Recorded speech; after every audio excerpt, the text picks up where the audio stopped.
Hello everyone, welcome to Pediatrics by Dr. Anand, and today's topic of choice is we have a very nice, wonderful patient of a syndromic baby. So I'll show you the findings. Okay, so let's start. So this baby is having this deformity. Can you see the right upper limb? If I put the baby's hand like this, can you see this deformity? What do you call it? Most importantly, can you see an absent thumb, like only four fingers are there in this. See, the left side is normal like this, but the right side, the thumb is deformed like this. The joint basically is deformed like this hand, and it's a typical of kind of, you can say, absent thumb. This baby is not doesn't have a thumb. See, if you see the fingers, no, there are only four fingers in this baby. 1 2 3 4, 1 2 3 4. So only four fingers. If you see this side, okay, the left side, you see, I'll count the fingers. 1 2 3 4 5 6. Can you see there is polydactyly? See, six fingers. Can you see that? So this baby is having left sided polydactyly, pre-axial polydactyly, and right side, this baby is having absent thumb. So point number one, what are the differential diagnoses of these babies having these deformities? And if I show you the x-ray, now see carefully in this x-ray of the baby, the left side, the upper limb is normal. But if you see the right side, can you see the upper humerus, and down there is only ulna, there is no radius. That's a very important finding. If you can see in this baby, in the lower this part, there is only ulna, there is no radius. It's very important. So means, and there is no thumb also. So means this baby is having absent radius and absent thumb. Okay, so radial deficiency is there. Are you understanding? So this is what the most important part here we have to pay attention. So this x-ray, this is a typical beautiful x-ray. Again, I have shown you the left side, you can see humerus, you can see radius and ulna, whereas on the right upper limb you can see a humerus, but you can see only ulna, no radius and no thumb.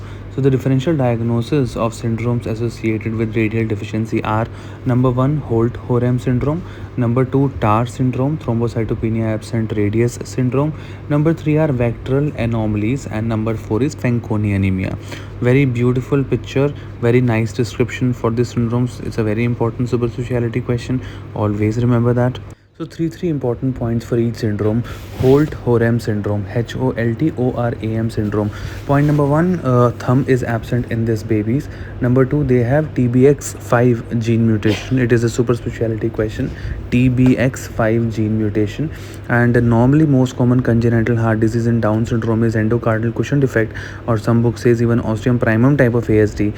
But in Holt-Oram syndrome, the most common congenital heart is ostium secundum type of atrial septal defect. This is another very important point. And Holt-Oram syndrome is autosomal dominant in inheritance, and first degree heart block risk is always there in Holt-Oram syndrome. These are the simple nice important points of Holt-Oram. And also very important, see, absent thumb is there, and absent radius. So TAR syndrome, thrombocytopenia absent radius syndrome. Our child, this baby in NICU, he had platelet count of 1 lakh, and so TAR syndrome is important differential diagnosis in this. An important point of TAR is that it is an autosomal recessive inheritance. Please remember, Holt-Oram was autosomal dominant inheritance, whereas TAR is autosomal recessive inheritance. And atrial septal defect is usually seen in thrombocytopenia absent radius syndrome. And also in our child of NICU, he was having thrombocytopenia. And remember, thrombocytopenia presents at birth, but it improves over time. So again, this beautiful picture you can see. And next important differential diagnosis is Fanconi anemia and vectoral anomalies. Usually Fanconi anemia, or aplastic anemia, is not present at birth. Again, this baby, it is less likely to have Fanconi anemia because it is not aplastic anemia picture, which is not present at birth, and it develops about 6 years of life. 6 years of life. And you have to get a bone marrow transplant in Fanconi anemia, remember. And for early diagnosis, you can do a chromosomal breakage challenge test for Fanconi anemia. So Holt-Oram syndrome over, thrombocytopenia absent radius syndrome over, Fanconi anemia over. Now last syndrome differential for this is Yes, the last is vectoral anomalies, vectoral association. What is vectoral? Remember, V for vertebral abnormalities, A for anal atresia, C for cardiac abnormalities, T for tracheoesophageal fistula, E for esophageal atresias, R for renal defects, and R for even radial dysplasias also, and L for lower limb abnormalities. Now, this my child in my NICU, he was having left-sided polydactyly, right-sided absent radius, absent thumb, and also he was having tracheoesophageal fistula. Two more things he was having: tracheoesophageal fistula. First, I will let me show you the TEF picture. You know that, right? Coiling of the rubber catheter or coiling of the NG tube. Can you see this beautiful picture? Can you see above there is a coiling of the rubber catheter, or you can say coiling of the nasogastric tube. Some book says you have to put a rubber catheter, and coiling of that is the one you see for diagnostic according to OPK 9th edition. So coiling, basically you can see the coiling of the NG tube or rubber catheter, that is a diagnostic. And other than this, the patient also has, see, this is the ultrasound report of the child. I can read, it's written liver normal, gallbladder normal, this right kidney normal, and left kidney is mal rotated, left kidney is mal rotated, that's what it's written, and the cranium is normal. So kidney also, so finally this patient has renal problems, this mal rotated kidney, this patient has tracheoesophageal fistula, I showed you coiling of the rubber catheter, then also this patient has absent thumb, absent radius, and left-sided polydactyly. So this is why the best answer for this question for my child will be vectoral anomalies.